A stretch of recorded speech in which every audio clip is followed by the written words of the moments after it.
ایک بات کا خیال رکھنا، الہام کی موت بھی الف کی موت کی طرح حادثہ لگے۔ الہام، تم دیکھنا میں تمہیں نہیں چھوڑوں گی۔ قاضی یوسف نے تو اپنی طرف سے پوری کوشش کی تھی کہ الہام کبھی بھی حال تک نہ پہنچ سکے، یہاں تک کہ اس نے الہام کو گمراہ کرنے کے لیے اس کے پیچھے چلدے بھی لگا رکھے تھے، لیکن شاید یہ چلدہ بھی کی دعاؤں کا ہی اثر تھا۔ الہام ساری رکاوٹوں کو عبور کرتی گئی۔ اس نے ہمت نہیں ہاری کہ دل میں اس نے یہ عہد بھی کر لیا تھا کہ وہ زحال کو ڈھونڈ کر ہی رہے گی۔ جب ارادے اور نیت اتنی صاف اور پکی ہو پھر اللہ تعالیٰ بھی مدد فرما ہی دیتے ہیں۔ قاضی یوسف کی تمام تر رکاوٹوں کے باوجود بھی الہام وزیر کے بتائے ہوئے گیسٹ ہاؤس تک پہنچ ہی گئی ہے۔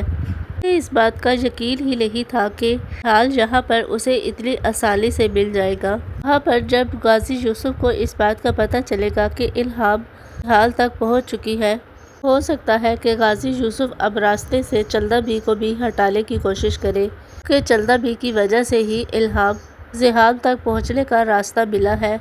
قاضی یوسف اب ذکریہ سے کہے گا کہ جس طرح سے انہوں نے الف کو راستے سے ہٹایا ہے، کی موت کو ایک حادثاتی کے طور پر پیش کیا ہے، اسی طرح وہ الہام کو بھی الف کے پاس ہی پہنچا دے اور اس کی موت کو بھی الف کی طرح ایک حادثاتی موت قرار دے دے۔